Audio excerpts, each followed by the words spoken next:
Good morning. I went down a rabbit hole of Hippo Facts and I'm taking you with me. So it all started when I saw this video of a zookeeper putting these large cabbages in the mouth of a hippo. And I'm watching it and I suddenly just could not fathom how these animals eat. Like, they have these giant tusks, these big, long, sharp teeth, and they can't serve any sort of like food processing function, right? And that's where it all began. A hippo rabbit hole.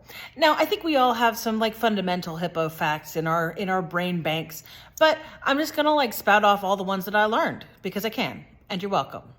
The hippopotamus is known as a river horse, and they're mainly found in Africa, but there are some in Colombia because Pablo Escobar had all kinds of wild animals. He had elephants and hippos and giraffes and exotic birds, and after he was like shot and killed and that whole thing, the hippos just fucked off and went into the rivers and have thrived. There are almost 200 hippos in Colombia at this point. They estimate that in about 10 years, there'll be close to 1,000 hippos there.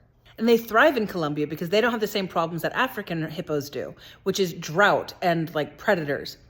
They're top of the food chain, baby. Hippos are the third largest mammal on Earth. The only ones that are bigger than them are elephants and white rhinos. And there are only two kinds of hippos right now. There's the river hippo and then the pygmy hippo, which is so fucking cute. I can't stand it. Now, don't get me wrong. They are some of the scariest fucking animals on this planet. But, the fucking little guy. Oh my God. Hippos are terrible in the sun. I am the same way. Do not put me out there. I will not thrive. But they live in Africa. So what do? You find bodies of water or mud and you stay there.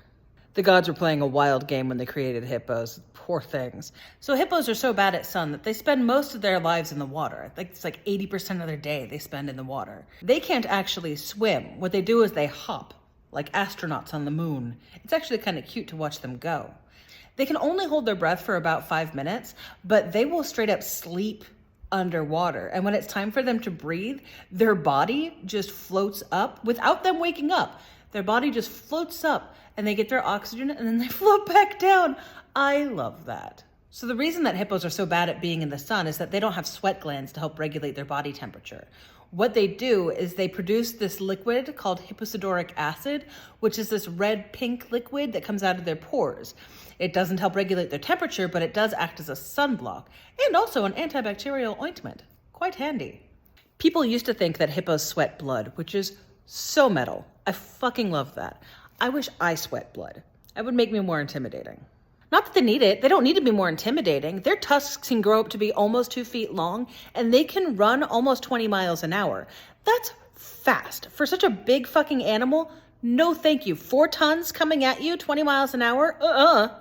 So going back to their mouths, because honestly, that video had me obsessed. I was really just trying to figure it out, because as I'm watching these cabbages get shoved into the back of this hippo's mouth, I'm watching those lips do a lot of work. So they have these really powerful muscular lips that are used to pull grass off of either the dry land or off of the riverbeds and pull it into the mouth, where all the tongue-mouth meat helps move it to the back of the throat. Those big tusks and teeth don't help with the fooding. Those are purely for defense, but I'll get to that in a moment. What they have these grinding molars, like most herbivores do, these like rows of grinding teeth in the sides of their mouths. But most herbivores who have those teeth have a process of chewing side to side. Hippos can't do that, so I don't think those teeth actually serve much of a purpose either. They smash and smosh their food, but I think just with their mouth meat. I don't know, man. I'm not a professional, but those teeth seem obsolete. And to continue on the whole hippo mouth thing, those giant tusks of theirs, again, purely for defense, to protect themselves from invading other hippos or people on boats that are encroaching on their territory.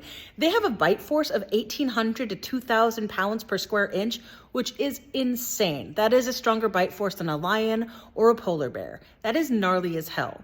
They can also open their mouths to about 150 to 180 degrees wide. You don't need that for plants. I don't think grass is going to give you that much trouble. One of my favorite facts that I learned is that hippos are not actually related to pigs, like most of us thought they were. I grew up knowing that hippos were related to pigs because look at them. That's basically a giant pig with demon horns coming out of its mouth. But no, hippos are more closely related to cetaceans like dolphins and whales, which makes them more terrifying to me because that's my biggest fear. If you didn't know this already, my biggest fear is whales. I know it's stupid, but allow me my dumb phobia. A group of hippos is most often called a herd, but my favorite is some people call it a bloat, and I like it a bloat of hippos. Metaphysically, there's a lot of associations to be made with hippos. In African culture, they are strength and resilience and protection. In Egyptian mythologies, they are said to symbolize motherly love and rebirth. Most common, I see the associations being strength, power, and weirdly enough, motherly love. I don't know why motherly love keeps coming up. I don't know if they're particularly maternal. Let me Google that.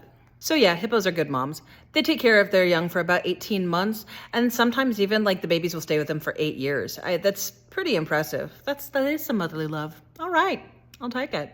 So they're cute and terrifying, and I love them, and I would never, ever want to meet one. They kill over 430 people a year, which is pretty impressive. These guys are gnarly. Don't fuck with them. But yeah, Hippo Facts. I love your face, and I hope you have a beautiful day.